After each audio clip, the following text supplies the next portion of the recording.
Oh god, the fish community might hate me after this. Please don't. Hello everyone and welcome back to the channel. Today we're going to be discussing my rainbow shiners and the lengths that I went through to try and breed these fish. And if I was successful or not and all the efforts, I'm telling you it took a long time. So just stay tuned. Right now you're looking at footage of them inside of my 40-gallon breeder.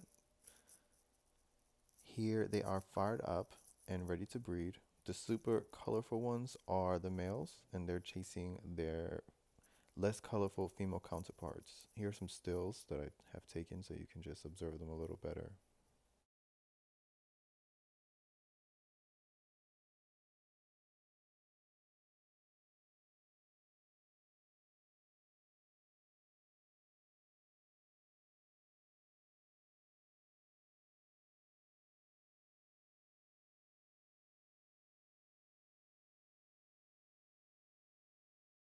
You're about to see a bucket that I put in, a bowl rather, with a pasta strainer inside with some rocks to entice these fish to breed. I've seen this method on the internet a few times.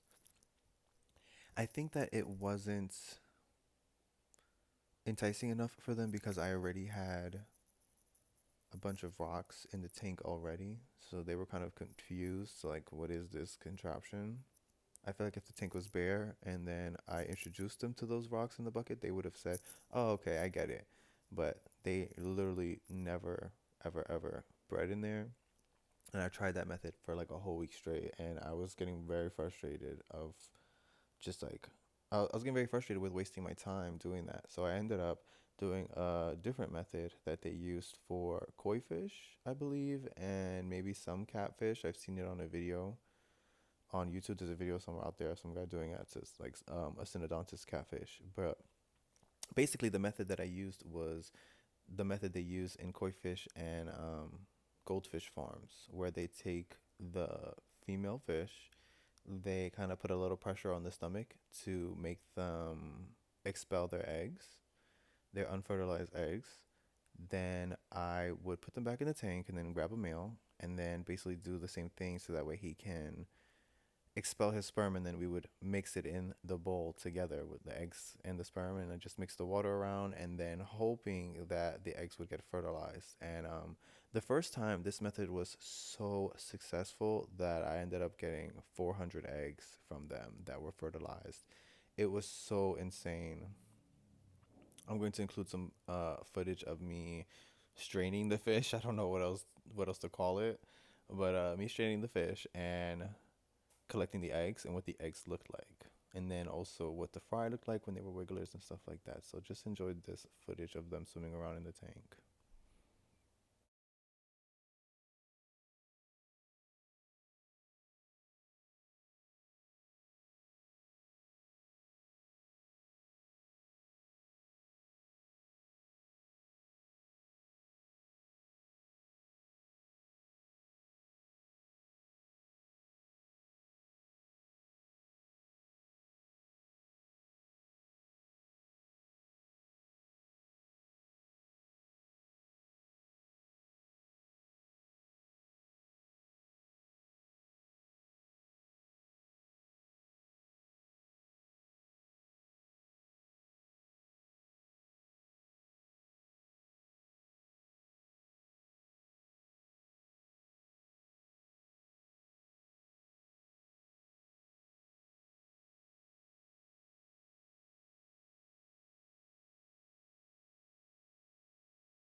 One of my favorite things about these rainbow shiners is how they fire up first thing in the morning.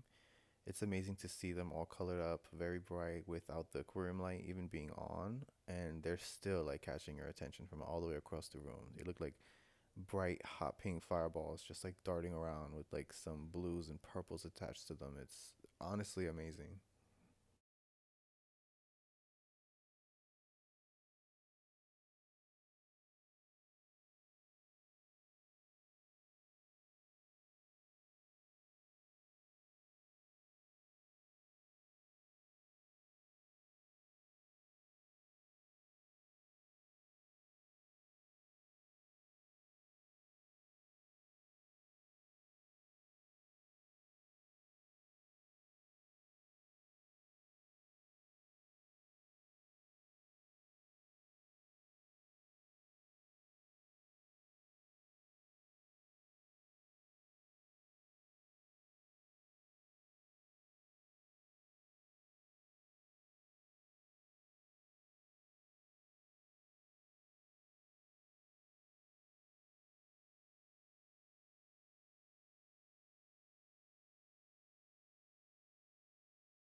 Here are the eggs inside a bowl of the tank water and some methylene blue.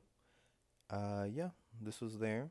Sometimes I noticed that the eggs for some reason weren't surviving even though they were fertilized. I don't know what that was about. I don't know if the pH was too high or too low, but my pH is always at like a constant like 6.5. That I feel like that should have been okay for them. I don't know what the variable in that is, but it's very frustrating because I actually tried this process I think 3 times.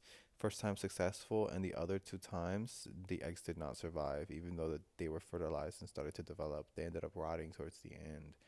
Um, and it's just like so frustrating because you want these fish to survive. You want to have hundreds of them because you love them so much. It's crazy, but here you're gonna see what the eggs look like when they were fertilized and healthy.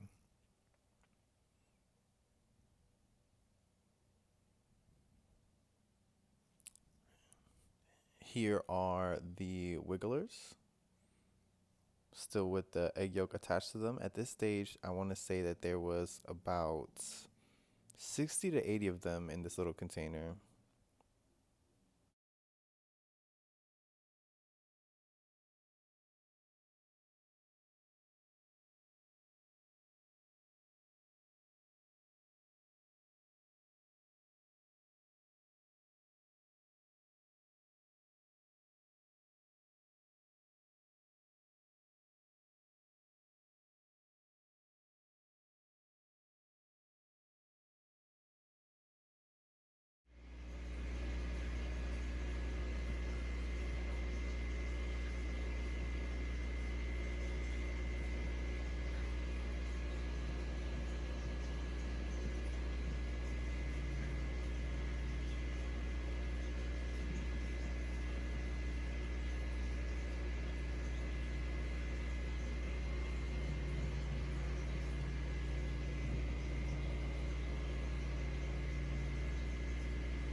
I don't know if you can see some movement in there, but they're alive. They've hatched. They're swimming around. They're kind of moving on their own, little hatchlings. After I had carefully poured out all the medicine and strained the water with clean water using this large ass pipette or turkey baster, if you want to call it, I put all the hatchlings in here. You can kind of see them wiggling.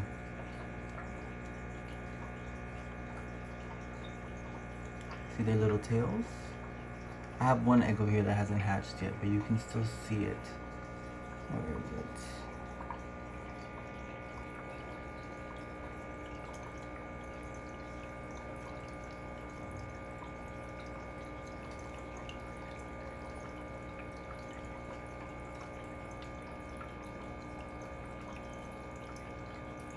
That blue piece right there is a fungus egg, or maybe a shell that was left. And at this point, I wasn't sure if I should have removed the fry from the methylene blue until they were actually free swimming. There's a lot of conflicting information on the internet with fry of a different fish, like catfish and fish of these kind, where some people do leave them in until they're free swimming, or some people take them out once they start wiggling. And I'm not too sure if that's what made my success rate so low with these fish. I want to say I collected about like 400 eggs, and then at the end, I only had about 17 to like 15 healthy, successful rainbow shiner fry that grew up to grow up past the juvenile stage. You'll see footage of them soon, but I just thought it was very interesting that these fry right here were absorbing the blue light frequency or spectrum, or maybe that was their own natural colors coming out, but you can see them like flashing some blues every now and then. It's very interesting.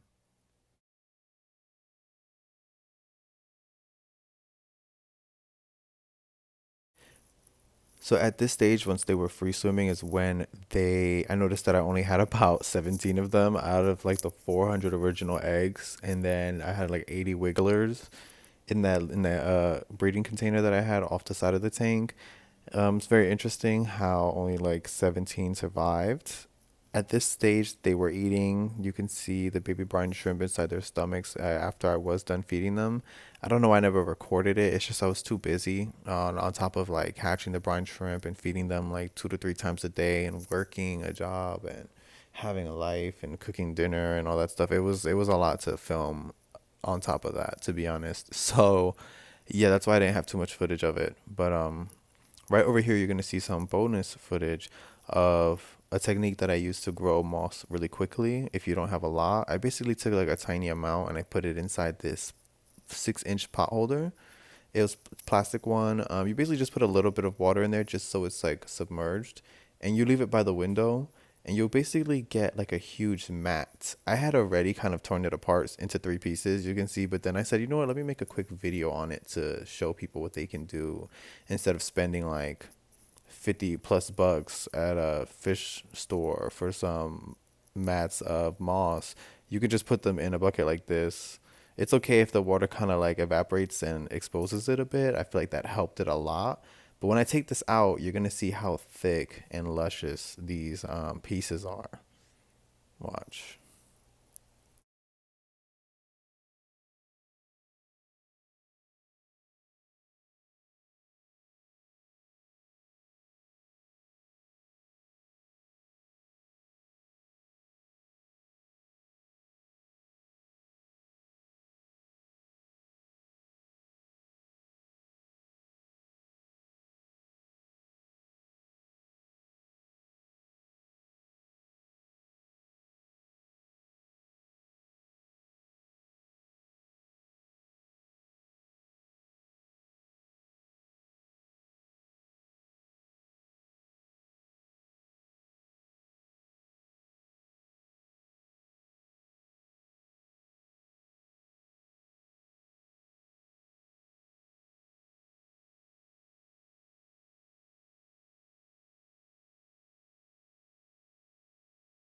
Guys.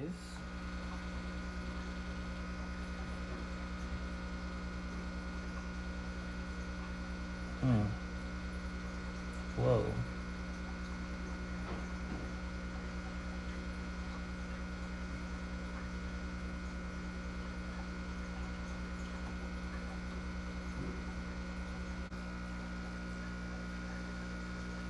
Let's see if you guys can see it this time.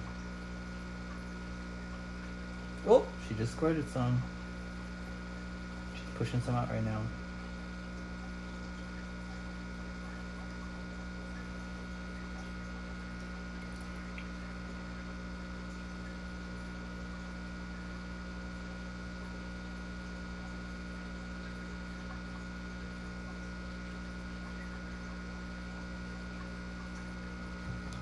Woo, she just splashed water on my eyes.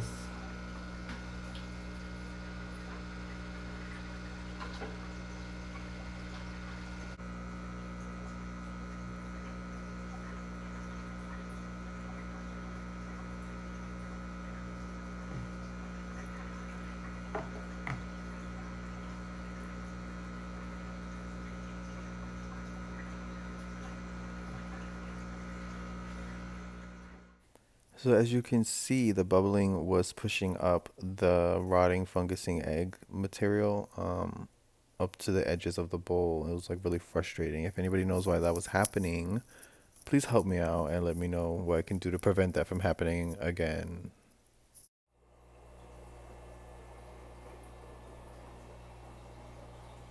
So this is what the tank looks like now. This is a 40-gallon breeder. On video, it always looks way larger. It looks like a 50-gallon, 55 maybe. But this is a 40-gallon breeder. All the plants in here are real, obviously.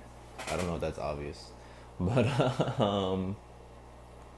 yeah, this tank was scaped so beautifully at one point. But since I set up the CO2, I've been like tempted to just buy every single like expert level plant that requires CO2 at the fish store that I go to in New York City. So Yup. So it actually turns into more of like a water garden instead of an aquascape. Cause look at this like mini bulbitis here. I have these things here still potted. A crypt to the left. The middle one is a Monte Carlo. The one to the right is, I always forget this name, but it's a beautiful plant nonetheless. Um, yeah, this wall of Pylomoss I got from LR Birds Aquatics at like the Aquatic Experience in New Jersey like 4 years ago, I want to say. And I feel like I'm the only person in this area that has this plant. Whoa, that glare was like insane. But yeah, because every time I bring it to the store, they're like, "What is this moss?" Anyway, have some crypts here. The bobitis isn't gonna stay there. Neither are these. These are just growing out for some aquascapes that I'm using them for. In the meantime, I have some plants down here. I have these really cute things. Algae all over the rocks and the glass, but no algae on the plants so far. I mean, just the crypts a little bit, just the slow growing plants. But other than that, we're good money. This Anubias right here is insane. It goes all the way back there. I don't know if you can see it. Actually, it's covered up. I need to take out that moss that's there. This beautiful crested fern, I believe is the name of it. I'm gonna have my CO2 line right here. I need to make it more invisible. And that back there is a, I forgot what it's called. But you know, when you need more flow. When you need more flow, I have it basically hidden back there, and the intake is covered up by a big sponge to prevent it from clogging up. Because I notice those things always clog up. So I have it covered by a big sponge, then I have the sponge protected by a bunch of plants. That way, it doesn't get clogged up itself, and I have to change it every week. Like honestly, I had that intake in there for I want to say about 3 months now, and the flow still hasn't been compromised. It's pretty good. Sorry you could see me so much, jeez. But yeah, this tank is gorgeous.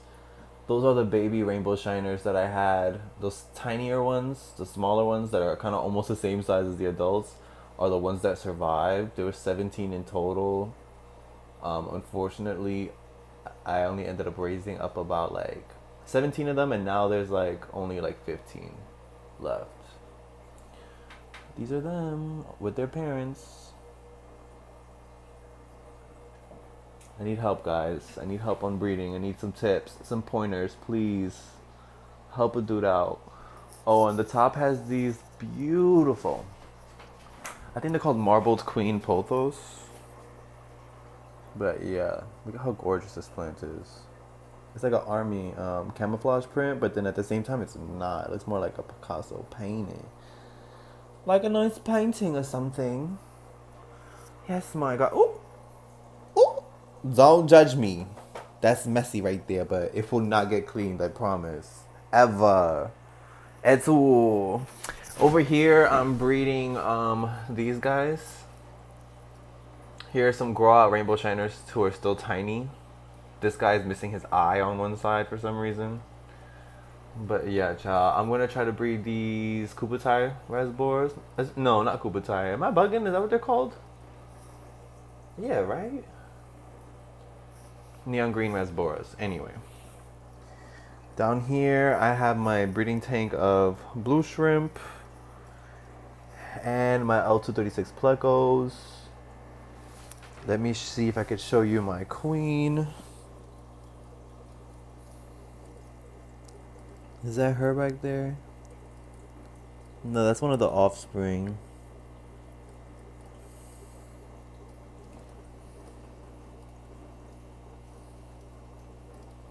I have a L66 pleco in here. The patterns on him is amazing. But yeah. That's what I got going on.